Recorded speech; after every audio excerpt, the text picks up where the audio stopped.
Well, thank you very much. So as promised, we are now going on to our first panel, navigating a very turbulent world. For everyone that is joining us online, of course, please remember that you can still participate. And on that note, let's now bring in the panel. We are joined by Timothée Parek. He is researcher at the University of Lausanne. We're also joined by Marianne Vécola. She is the Chief Operating Officer at Volt.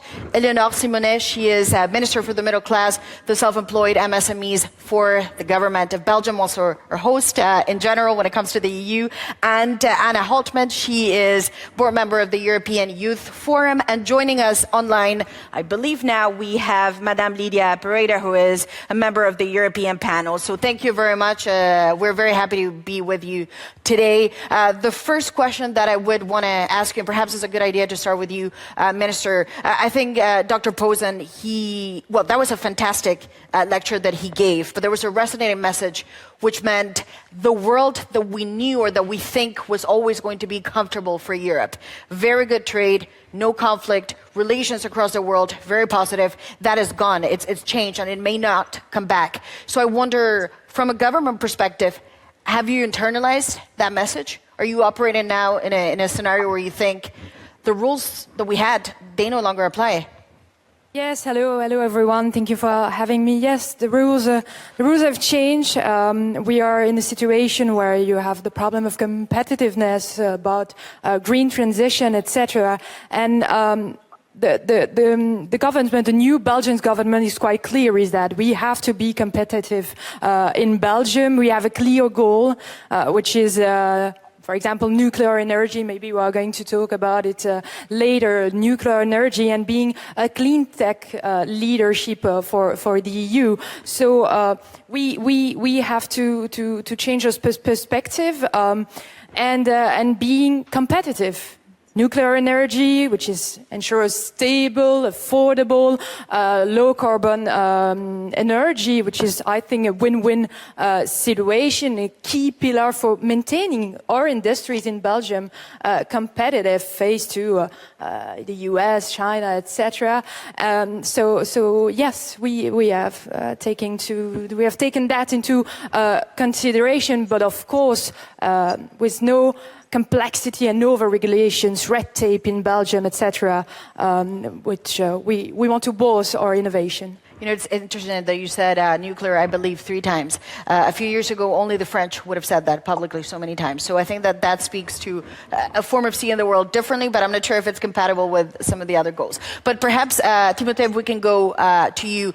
Just in general, again, going back to this lecture, because Dr. Posen, he was in a way fantastic. You know, he did say for Europe it is a moment of reflection, and Mario Draghi has also said that, you know, it's uncomfortable because either you reform radically or you go into a form of slow agony, but making those choices sometimes is difficult. In your view, what is the way forward?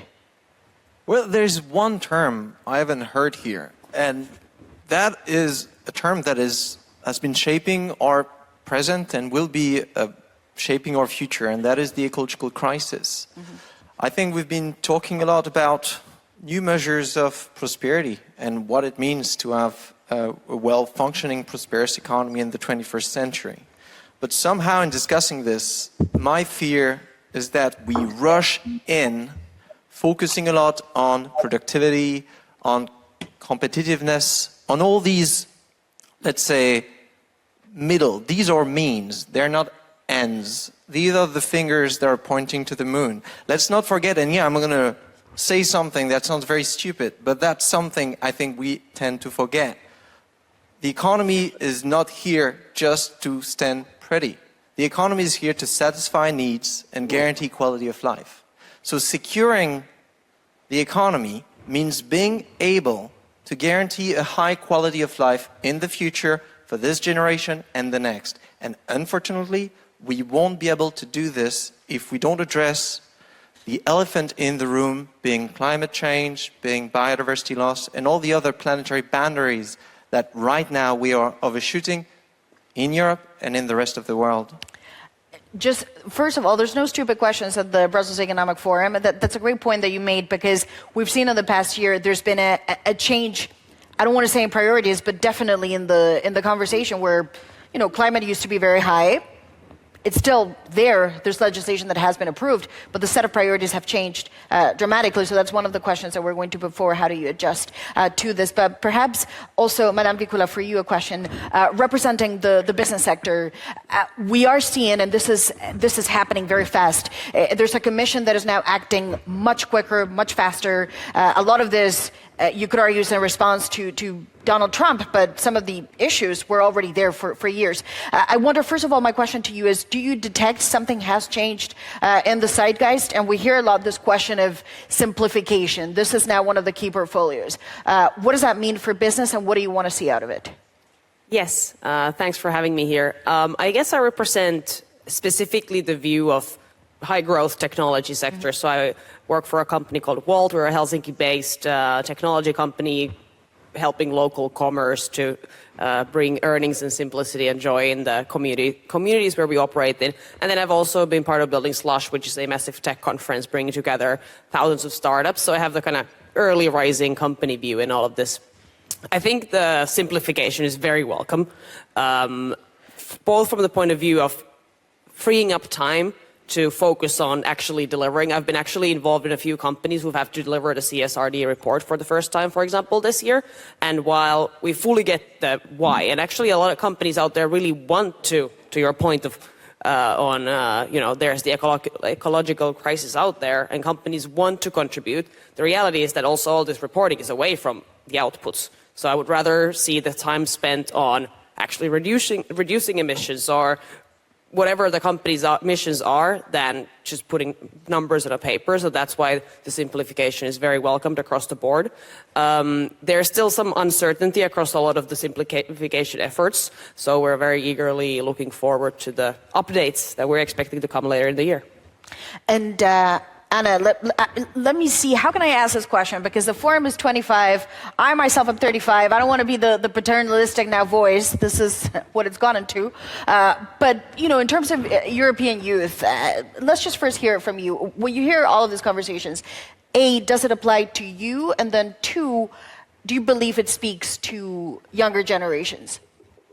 So yeah, thank you very much for having me. There are 2 points I want to make. First of all, we heard a bit about shifting priorities. Yeah. I think my generation particularly cares a lot about climate change.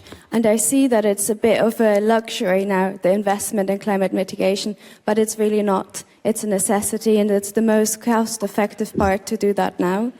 Eco-anxiety, for example, is rising across my generation. The stress and the anxiety related to climate issue, and really my generation is going to face the consequences of the action or inaction that we do today. So I really urge everyone to take it as serious as it really is. And the second point I want to make about competitiveness, we hear a lot about now competitiveness in general. However, for young people, it is not necessarily beneficial because oftentimes it leads to deregulation. And if I'm working in precarious working conditions, low wages, this can lead to more uncertainty, less financial stability as very direct implications of a very competitive economy. So I want to invite everyone to think competitiveness a bit bigger. Why don't we make it the capacity of a society to really give everyone a high living standard, to be sustainable as a society, to have public investment in the things that matter to us, education, Erasmus, healthcare. So I think there's a potential here to think this bigger and make it work for young people. Well, thank you for that. And you made a great point. I think when you talk to anyone who's 20 years old now, there's a huge anxiety about what the future is going to look like. Sure, the climate, you say, is important, but even on economic perspectives, that's not a good sign when you have an entire European generation that's wondering, am I going to be worse off than my parents? Clearly, that's something that's not working in distribution. But before we get into that, because that's a great point, I want to bring in Lydia Pereira, who is joining us online from the European Parliament. We have talked about the different priorities that we are now seeing from the executive. I wonder, from your perspective in the Parliament, what do you think are the bills that are going to make the difference, and quick? Well, good afternoon, and thank you very much for inviting me, and also let me greet my colleagues, panelists. But I think most importantly is that the European Union has been at the forefront of the global green transition, and And we truly believe that it is something that we can be proud of. However, the reality is more complex. So leading the green transition while maintaining, let alone enhancing our competitive edge is perhaps one of the greatest policies or policy challenges we face today. So the European Union, the European Parliament, we have for a long time been quite ambitious to become climate neutral. We have now the climate law. By 2050, we have this commitment to become climate neutral. And I believe that the Green Deal is not an agenda, only a climate agenda. It is actually an economic transformation strategy.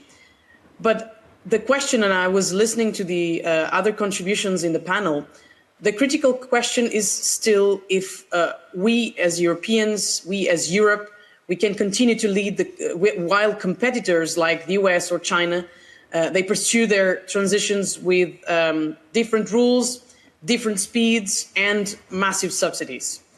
So if we look into, for example, the IRA, the Inflation Reduction Act, which earmarks close to 400 billion in subsidies for clean technologies. China, on the other hand, has deployed over $500 billion in support of its green industrial policies over the last decade. Meanwhile, the EU, we are fragmented. We have fragmented fiscal capacity limits to our collective response. So, yes, on the one hand, we can lead, but only if we rethink how we support the green growth. And this means accelerating innovation, reducing regulatory friction, and investing in strategic industrial capabilities. I could talk about the several things that we have discussed over the last term or even today or in the present. We have the carbon border adjustment mechanism that is in a step in the right direction. It protects our industries from unfair competition, but we also need to scale up domestic green industries. For example, 80% of solar panels installed in Europe today are imported from China, and that must change. So we need strategic autonomy in clean technologies, and we are not talking about a luxury. This is a necessity. We saw what happened from our energy dependence with the invasion of Russia in Ukraine. So we need to invest more on defense, security priorities. We have to keep supporting Ukraine for as long as it takes. And we still have an enormous pressure on national budgets. And let me say this, because this is a very complex world. We are living in a very complex circumstances. And besides all of this, we struggle with a demographic crisis in Europe. So we really need to put our continent to grow. We need economic growth in order to deliver on all the other dimensions that we are here discussing, be it climate change, be it environment, be it clean technologies, be it industries. Because otherwise, yes, we are talking about the future generations that can only aspire to live a little bit at the same level as the generations before and not living better off than their past generations. So this is critical. And I think we also have to be pragmatic in how we address this. So we have to be proud on the one hand. We have been leaders in setting the standards when it comes to climate ambition. But we also have to be realistic on what is at stake in terms of economic growth and economic development of the EU. Well, thank you for that. Of course, the common theme to all of this is how would you finance it? And that's a question that we're going to go into later. But nonetheless, please, if you have questions, suggestions, or remarks, please use the Slido. It's EUBEF25. That is a code. We already have some good questions. Also, of course, online, those joining remotely, please also send those questions. Now, Minister, there's a question perhaps that connects and ties what we just heard, which is Europe is a huge market. Let's be honest, this is still a rich continent where there's a very high level of education. It's not like we're in this form of inevitable decline. I mean, that language, I wonder if it's a tad too pessimistic. Nonetheless, it's not leveraged to the potential that it could. And a lot of that is because of the barriers within the EU and this true single market. Do you believe we're going to see changes, knowing one of the impediments sometimes is the national bias? Every government has this sort of temptation to first protect their domestic market. Yes, but I think the question about staying competitive and unlock innovation in our countries, etc. I think there is in Europe, in all countries, an investment gap. Europe lacks the US and China in risk capital due to fragmented markets here in Europe and, as we said, and as we have said, regularity, complexity. And Belgium's innovation ecosystem face similar EU-wide constraints.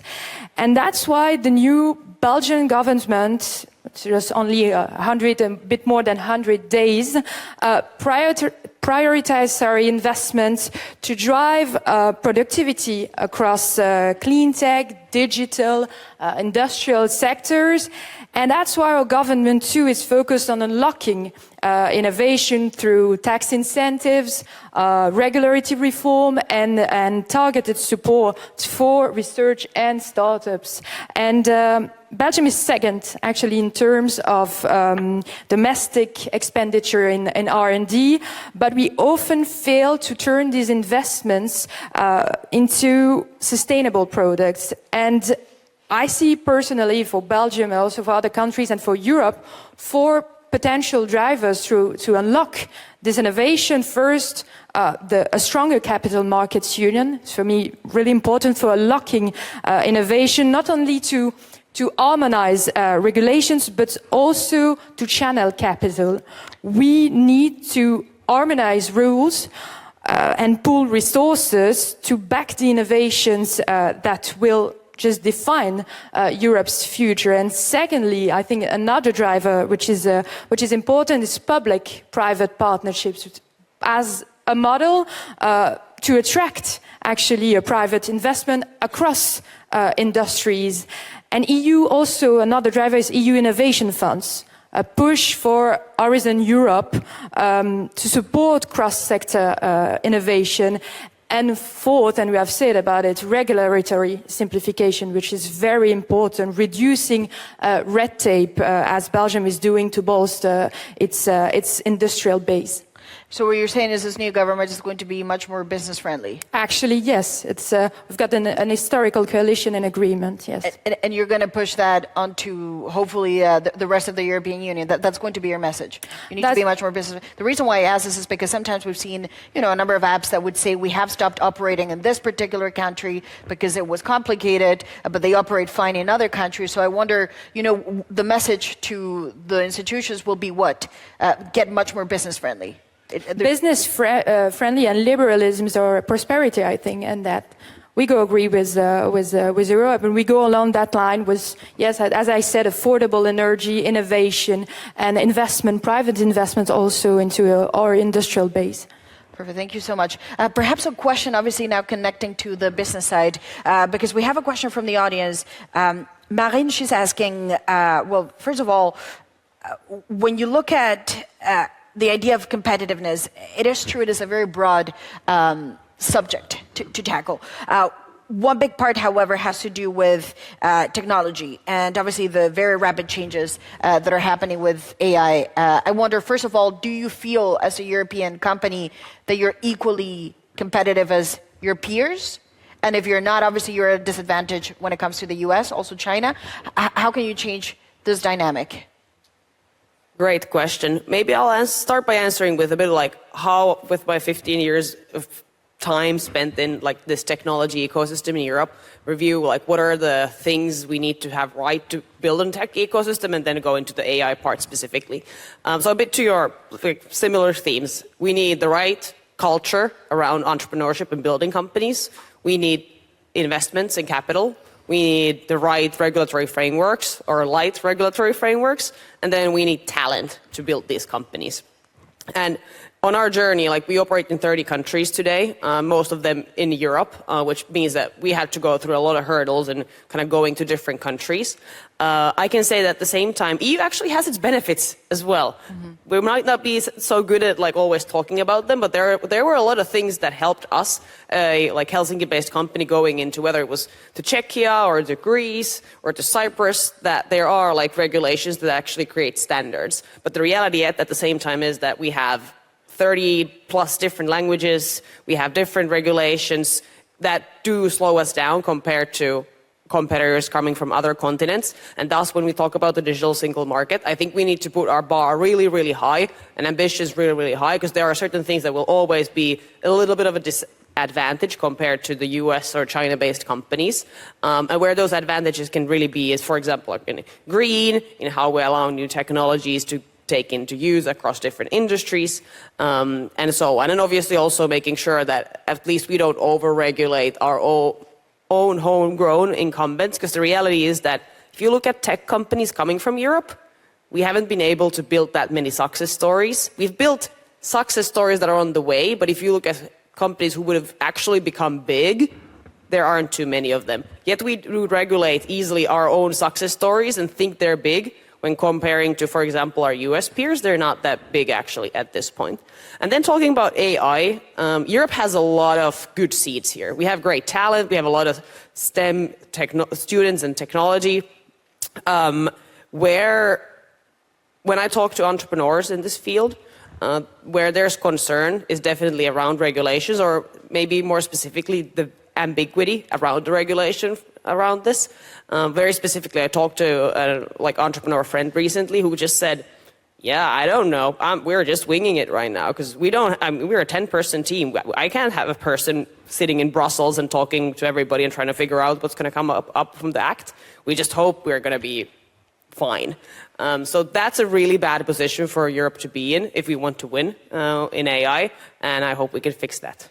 Can I just ask you some very quick follow-up? Because you touched on something that, it's always slightly controversial in a way, which is you said when we look at the sort of success stories in Europe, there are, but to a certain point when it comes to the tech world, but we don't get to the big names that you see in the US. What the Europeans would say, I know for sure governments and the regulators, is that is excellent, but you develop here, but when it comes to really IPOing and going big, then you go to the US. So, if you want us to be committed to you, then you should be committed to Europe too. So how do you get to a better understanding? I guess what they're saying is they don't want you to list in the US. When you look at the macro, I don't think that's the main problem, is my point of view. The main problem is that we haven't just brought enough companies to be even at the stage of being relevant to IPO, whether it's in Europe or in the US. So we just don't have enough companies have become like plus billion-dollar companies that are ready for the IPO stage. And that's my main concern, not really whether, the homegrown talent stays here or goes somewhere else. The European Investment Bank, they put out recently a proposal that said keep Europeans champions in Europe, and a lot of that had to do with tech. Is that something that you think is useful? And my question is, are these new ideas, or is it just a rehash of things that we've heard before? Are you seeing a notable change?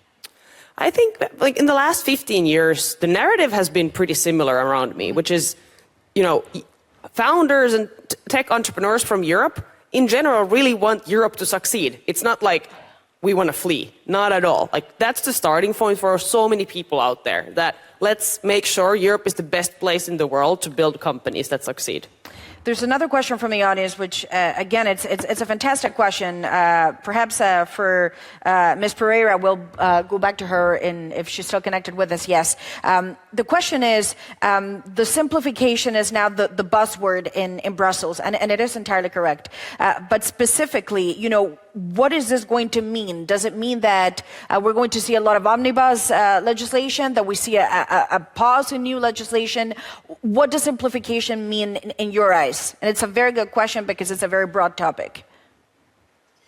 Yeah, no, thanks for the question. Well, simplification means that we have to correct the legislation that is, instead of delivering for its purposes and for its objectives, is creating further obstacles for companies or organizations at large. And simplification means, obviously, omnibus. There will be several omnibuses until the end of this year. But it also means in looking at the hurdles that still exist, for example, in the single market. There have been, and I have been quite, critical about the several reports that have been produced over the past years. But I'm happy that they exist because it seems now there is a momentum to seize the opportunity of doing the right thing. And I'm referring to not only Draghi report, but as well to Letta report on the single market, which identifies in a very specific detail what is hampering the single market to be even bigger and hampering the European companies of gaining scale, as it was said just before me. So we really have to look into that and to resolve these problems. And this is particularly relevant if we look at the rest of the world and that we see that our trade relationship, our historical relationship with the US seems to be a little bit challenged at the moment. Wow. When we see so many other conflicts in the world that can have an impact in the trade relations and in not only in the trade relations, but as well in the trade security and in the functioning of this very interdependent world. Simplification means as well when we negotiate with other geographies in the world, other trade deals, that we also put the sufficient speed, effort and dedication to deliver quickly on that, because otherwise we will be sitting in the second row rather than in the front row. And for that reason, the discussion when we talk about artificial intelligence, we are also talking not only about European competitiveness, but we are talking about the affirmation of the EU as a player in the geopolitical world. And we are a trade player in the world, but we also have to be a political player in the world. Otherwise, we cannot, we will only be sitting and watching. So when we talk about simplification, we are talking about this. I would say these different dimensions, but most importantly, and I want to underline, that there has been, the words have been put in action. And this is also important when we look at the several challenges that are happening a little bit across Europe with the traditional political systems being shaken up by the growing of populism in the different countries. That obviously has also an impact. But then with what I said, putting words into action, I think we are delivering for people. And this is the most important guiding principle in whatever discussion we have, but in particular on simplification. Well, thank you for that. Timothy, when you hear this, do you go, wow, these people are really in the Brussels bubble? You know, the world is slightly different, perhaps, from your perspective, or is this something that you say, it's actually positive? I find it quite curious, and I think the historians of the future generation will be puzzled when they reflect on the kind of debates we're having right now. How to put this simply, there is no point being first when you're going in the wrong direction. I think that sums up all the debate we have on competitiveness, which no one defines, but strongly centered around the concept of economic growth, which I still find quite abstract and obsolete in the case of high-income economies. That's basically where weightlifting euros, even though that economic growth has lost all correlation with quality of life. So we've been having these theories of trickle down and trickle out. So we think if you grow the economy, wealth will trickle down to the poorest and pollution will trickle out of the system. Here I represent academics, and we've been studying these phenomena very carefully. And I can tell you with confidence, wealth is not trickling down, and pollution is not trickling out. So there's a debate we need to be having. We've been talking about unlocking innovation. We've not been talking about unlocking exnovation. The ecological transition is not only a matter of efficiency, it's also a matter of sufficiency. This is a dual challenge. The IPCC, the last report, Chapter 5, has done a great job as gathering all the scientific evidence on how we need to rethink the way we produce and consume, not only in terms of quality, but also in terms of quantity. And I think that's a great opportunity for Europe to show a new kind of leadership. And I will end on this. One of my favorite stories, Siko Mansholt was the vice president of the Commission back in the early 70s, and he got an early review of the Limits to Growth report of 1972 and wrote a letter to the president of the Commission back then, urging him to be like, look, we are realizing now that in the coming decade, the most pressing issue will be to just bring back our economy within planetary boundaries. He proposed to switch from growth national product to growth national utility in the very same way that today activists and academics propose to go from a growth-based economy to a well-being economy. And so I think that's the main challenge. First one, to secure ecological intelligence, if I have to frame it in fancy terms. Artificial intelligence is just a means. Technology is just a means. Growth is just a means. Competitiveness is just a means.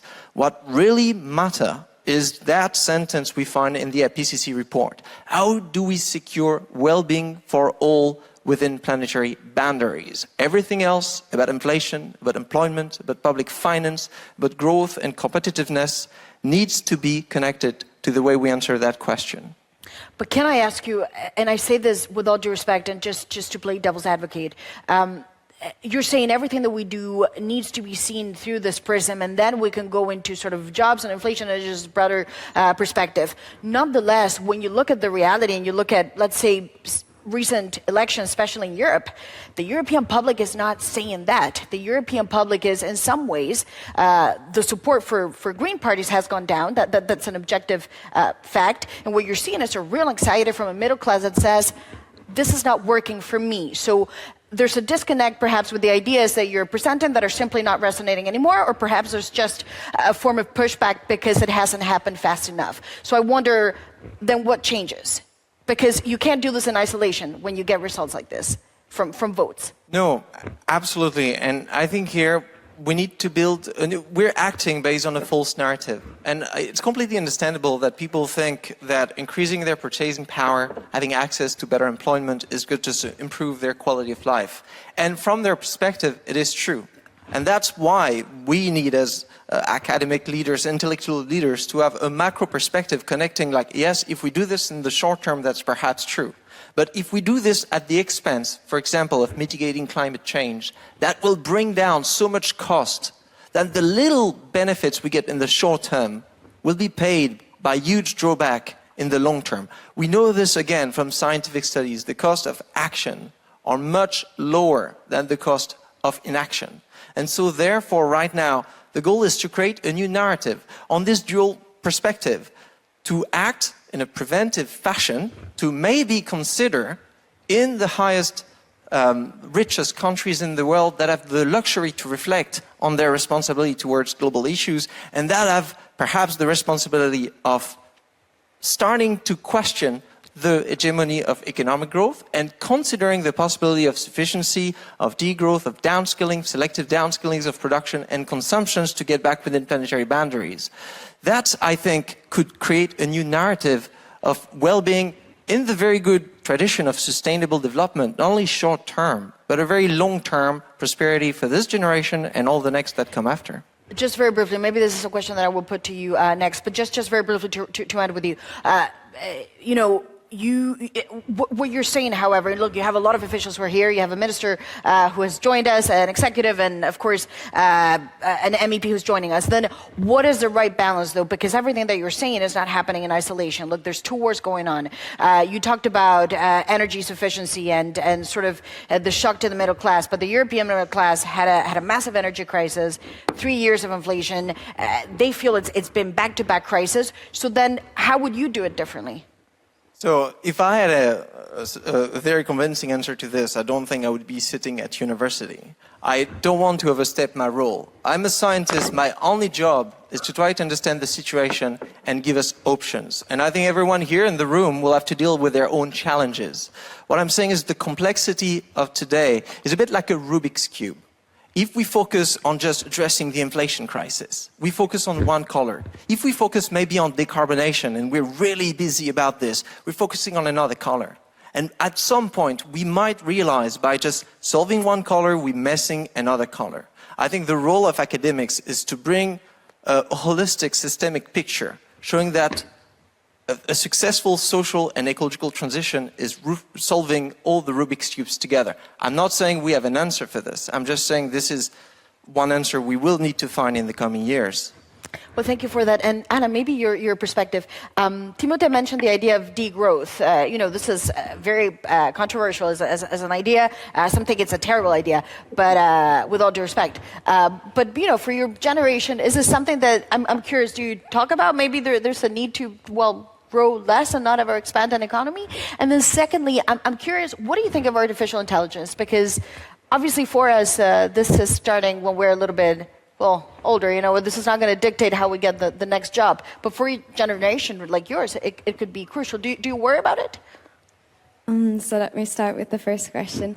I think, simply put, there's no competition on a dead planet. So we do think it might be a good idea to look beyond GDP to really access other measures that really see how well we are doing in an economy. And for a lot of young people, the economy right now is not working. We are one of the first generations that don't think they will be better off than their parents. Mm-hmm. And that is a scary thought. That's terrible. That's terrible. And I think there is a need for change. And on the question on artificial intelligence, I think it's a big topic coming up. And it's very important that young people are really considered in these debates, which we're not seeing that much, are invited to participate in the debates, in the structuring. A lot of this will also impact the first jobs that people are going to have.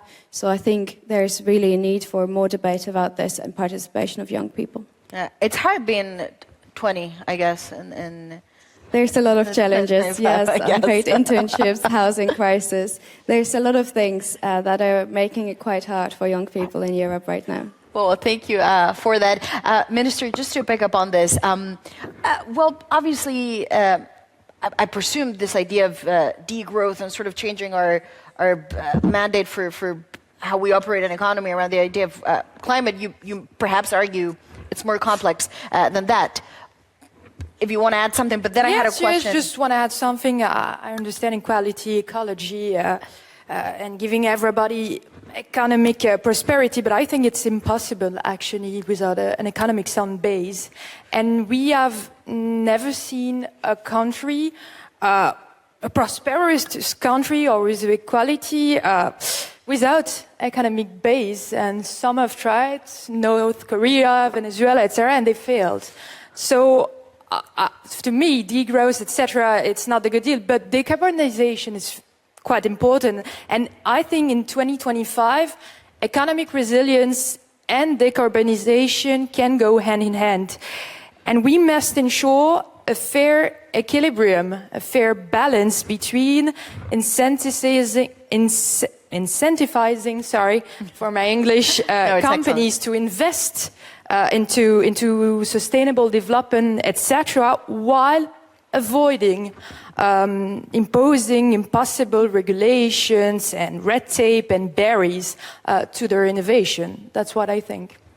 And Minister, of course, if you have more questions, you can still send them, and online you can also still continue to send them. There's a question here that I think it's actually a very good question, which says, the world has changed. The priorities that you have to attend to are now enormous. On the addition that defense is now going to be such a major topic going forward. However, on a national basis, we see that national budgets are still constrained. There's no blank check to spend ad infinitum now. And if anything, every government has an interest to have stable public finances. So how are you going to be able to deal with the two at the same time? With the difference that, with the pandemic, there was a massive European solution. For the time being, the numbers don't add up. So is that something that concerns you? There's too much on your plate, not enough funding at this point? Actually, funding is hard, and we have clear goal in Belgium with our defense, and the new Belgian government has been very clear about that. To economic growth, etc., we have to stop with the gap for unemployment, the gap that we have compared to other countries. In Belgium, we have there is a Europe skill gap investment, we know, but Belgium is no exception, and we are facing here both unemployment, which is a big deal here in Belgium, but next to that many vacancies, and plus long-term sick people. So to maintain our economy and to grow and to have budgets, etc., we want to have 80% at the end of our legislative government, etc., in 2029, we want to be to 80%, because actually at the moment here in Brussels, it's not the case. So our goal is very clear to have a better economy here in Belgium is working on labor market reforms and upskilling. From July 2025, we are limiting we are activating the workforce by limiting to 2 years the unemployed benefits. We are also working on with training centers, regional training centers, to put back workers into activation, into work with personal support, with activation, with support, etc. And so yes, that's why we are going to achieve our defense goals, and to be in line with Europe, to be in line with Europe percentage of people working, to be in line with Europe budgets for defense. And thank you for that, Minister. Now I want to go back to Ms. Pereira, who is joining us from the European Parliament. I want to go back to this question of financing, because this is a very key point. There's a lot that needs to be paid, but national budgets alone may not be able to do it. How will the European institutions and the entire constellation respond in terms of the financing and the funding needs? Well, I will answer to your question, but I really have to make a comment on the things that I heard before. Yes. And I think it is very dangerous. I think it's great to have plural views on everything, but I think it is very, very dangerous when we hear that the strategies as degrowth can be a solution for anything. Because if we are telling to people, if they are willing to have less salary per month, to have less access to health, to have less access to education, because we are talking about the European social model, and we have to make resources to pay the European social model. I am not in favor of just killing the European social model because we have to spend now more on defense. We have to find a balance. But I really want to say that I'm absolutely against these ideas, and I'm pretty sure that if we talk to younger generations and if we tell them that, well, guys, I'm sorry, you will still have to keep dealing with the trouble of finding a house because, we cannot deliver on that because, well, degrowth, it's the way we are moving forward now. This is absolutely dangerous. And I'm sorry, I have this very fresh from the electoral night in Portugal on Sunday. And we have to be mindful that if we want to find solutions, we have to find solutions with the moderates. And this sort of speech really goes in the opposite direction and is also a trigger for other movements that we see growing. And I mentioned those at the beginning of this discussion.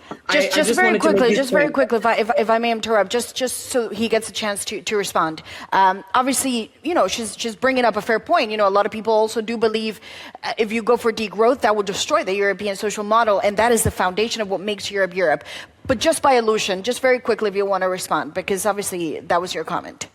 Yeah. So today, what we observe is that the ecological footprint of Europe is too high.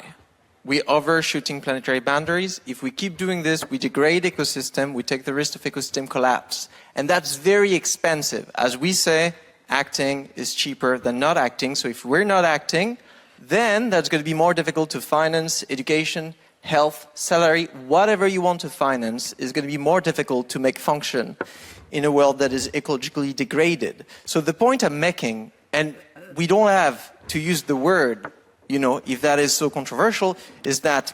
No, but it's a principle, not the word. It's what we observe today in science is that green growth is not a reality. If we want to get back within planetary boundaries in high-income countries, we'll have to consider downscaling production and consumption. This is not a political statement, this is not a speech, this is a scientific reality, and we have to grapple with this. That's a reality check we need. And I do understand that after this, we need to secure the economic base. But again, I'm going to remake this argument from earlier. Economic growth today is not correlated to quality of life. Even within EU, you're going to get small GDP countries, and Portugal is one of them, that is actually outperforming other countries within and outside of EU in terms of health standards with a much smaller GDP. Why is that? And that's a topic I think we will discuss. Distribution of wealth. That's one aspect. And so today, I think we need to, the reality check is to realize that biophysical budgets are going to be tight and limited. And we need to make the best out of it, which means we cannot afford wasteful economies, and we will need to target least essential, most polluting activities. For me, that's not something radical. It's actually a form of economic progress, because that's basically what an economy should do, to just focus and send resources where it's most needed. Okay, you made that clear. With Portugal, some say it's external factors, however, that are affecting the local population. So that's what explains the GDP number, but it doesn't mean an improvement on the average person. But nonetheless, we're not going to focus on this. We're going to go back to Ms. Pereira from the European Parliament. And if you could, just a very quick question, because I think this is important, the idea of financing. You know, there's still a big debate in Europe in terms of, are we going to see a sort of pandemic-like response? Are we going to see a much bigger action beyond what's been announced already? How do you see this playing out in the next few months? Because the numbers are enormous. Yeah, well, I'm sorry, I still have to go back quickly, but I was the head of delegation for COP29 last year. And I can assure you that when we talk about climate change, when we talk about environment, this is a collective effort.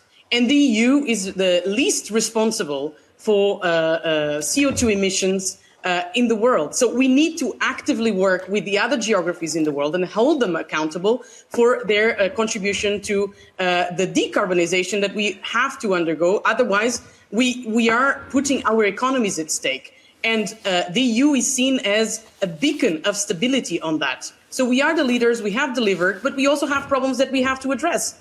And not addressing the problems of the middle class, we are piling up a number of issues that can explode in the coming years. So this is just to conclude the other matter. On the financing, let me express some, frustration. I have been a member of parliament since 2019, and year after year, we hear about the Capital Markets Union. Finally, now there's the discussion about the Savings and Investment Union, and this is a good step. But I really want to see more commitment from the national governments in delivering on this. The European Parliament has been very clear on this matter. The Commission has taken the initiative to address this with these Investments and Savings Union. But it is also a way, not a way, but it is the momentum that we have to grab now to deploy or to implement such a thing. Otherwise, and I didn't mention this earlier, I mentioned only the European social model, but we are talking about younger generations, the complexity of the world we are living in, but we also have to talk about the social security systems. And if we don't go from the current state of affairs to boosting our capacity of raising capital, of having a functional capital markets union, we cannot do the investment on innovation, for example, on clean technologies. And this is not only the first phase of the investment. We are talking about the framework for companies to scale up. This was an argument that was put forward earlier in the discussion about the fact that a lot of European companies end up going to other countries looking for capital. So we really have to do this now and not dragging another 5 years, 4 years, or 10 years, because then we will, as I said, we will be sitting in the second row.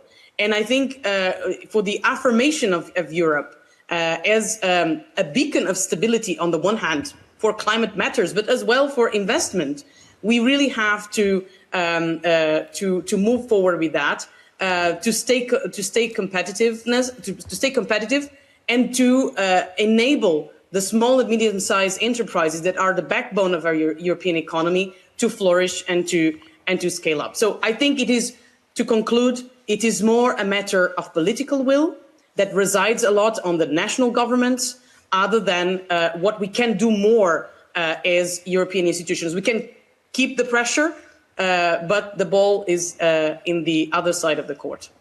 Well, thank you for that. There is a question that I think, well, you're going to like this question, but also I think it's a key question, in fact. And it's, again, going back to the idea of artificial intelligence. If you believe this is going to change the way that we work, but also the way that companies like yours are going to be operating in the future. Obviously, we saw at the start of the year, especially in the US, the President of the United States announced this massive program in investment on AI. Obviously, there's a question as to how much is going to manifest in real terms. China came out with the DeepSeek. That was a massive change. I wonder, in Europe, however, first, I would like to know whether you think we're competing equally or actually already far behind. And then two, what kind of changes do you think this is going to bring into just the overall industry and the way that you handle your business? Yeah, following the recent conversation, this develops really fast, right? So 3 months ago today, yes, things move. I feel like the conversation around like new companies in AI has already moved on from this like massive language models to what's being built on top of these layers. So maybe to draw like a narrative from internet, we've moved on from like who builds the main browser of the internet to like applications that are used or built on top of internet. And there it's, I would say, fairly level playing field, where there's a lot of opportunity and a lot of great companies that are being built also from Europe. So that's really exciting.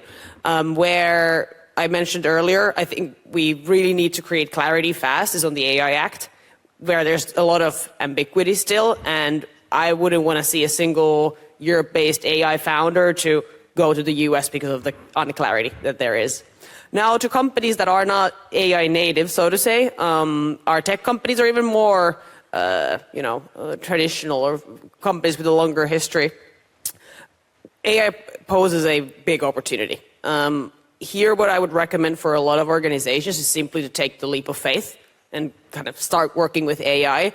For example, a recommendation: when you need to search for something, don't go to internet. Use an AI, an LLM model, to ask the question of whatever you're looking for. So just start using it in your daily life, bringing it into your organizations.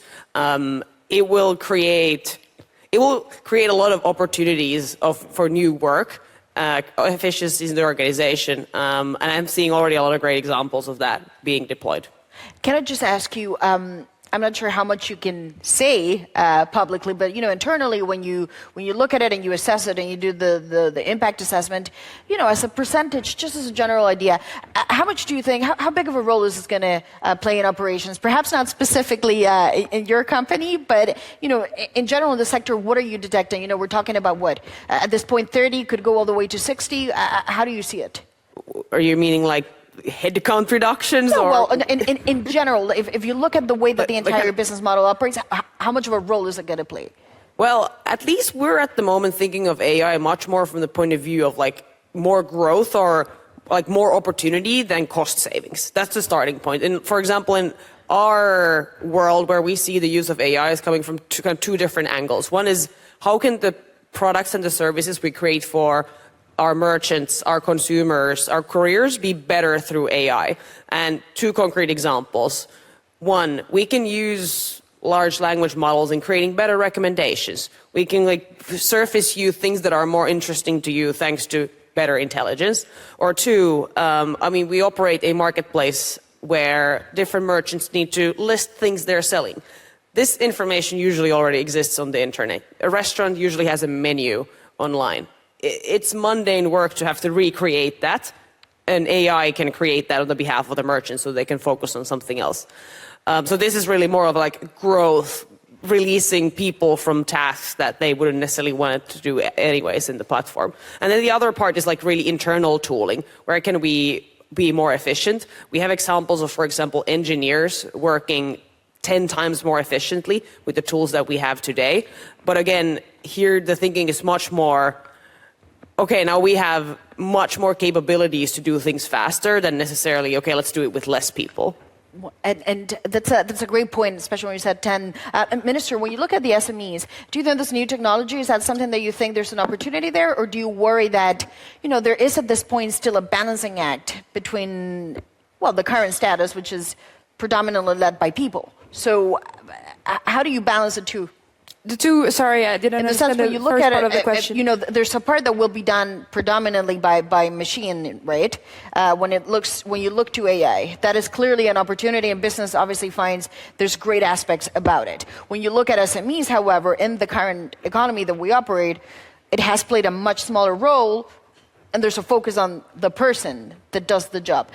Which way do you think this is going to fall, and do you balance it? It's a clear help. We will need people, etc. Will not be changed by machines, etc. But I think, and that's what we are doing with the Belgian government, it's talking about numerization, digitalization, artificial intelligence with programs, with campaigns programs, visibility programs, in order for our SMEs to be helped by those new technologies, by e-facturation, etc., e-invoicing, in English. We are helping them on that new path because it's a new era. It's in our generation, and our goal and our what we have to do as politics is helping our SMEs. And as the online panelists said, SMEs are like the center of our economy in Europe, and especially in Belgium, as I said.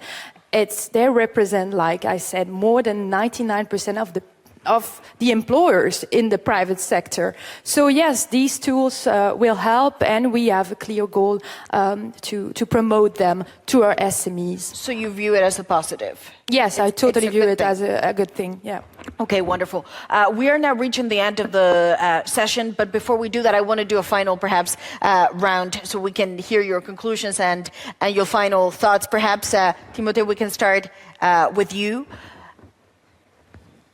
As we were discussing, I was really wondering, what does it mean to be realistic today? Because often when we talk about this, we talk about pragmatism and realistic. And the better analogy I can think of is us playing Monopoly in a house on fire and giving more attention to the bill than to the flames. So these questions of financing, they are important. But I think we should focus more on degrees and species and liters of water and square kilometer of healthy soil than on the euros.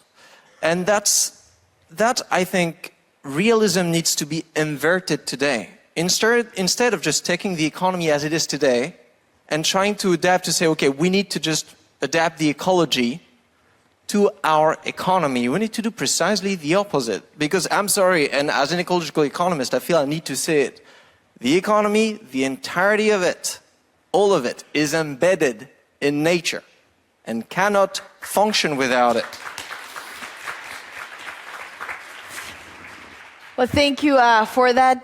Perhaps, Anna, to pick up on that point, there's obviously a theme in here. Your final thoughts. Thank you so much. Thank you so much. I think we hear a lot about the competitive economy right now, but I think we have to keep two things in mind. We have to keep in mind that the benefits are equally distributed and that the economy works for young people. And as Timothy said, that this works also for the climate, and that we keep the real challenge, the climate crisis, in mind and make this economy work for the climate and for young people. Thank you. Perfect. Thank you so much. We appreciate it. It's it's interesting what you said, because there's been this sort of idea that perhaps this very Fridays for Future sort of generation has been tamed by everything that's happened in the past few years. What I hear from you is that you're saying, for you, it's just as relevant as it was 5 years when it was a front page of every paper every Friday.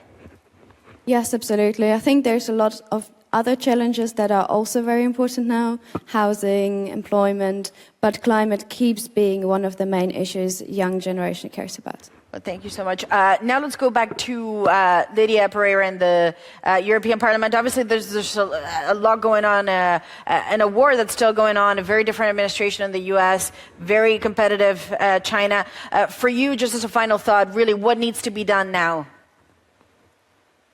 Well, since the topic of this discussion was navigating a turbulent world and securing Europe's economy, I'm a strong believer, and we have been delivering on that, that the key challenges or the digital or the twins, digital and green transition, are still the fundamental pillar for not only the commitments that we made with climate neutrality for 2050, but as well importantly for the economic growth that we have to achieve to keep our European social model, and besides that, to play as a geopolitical player in the world.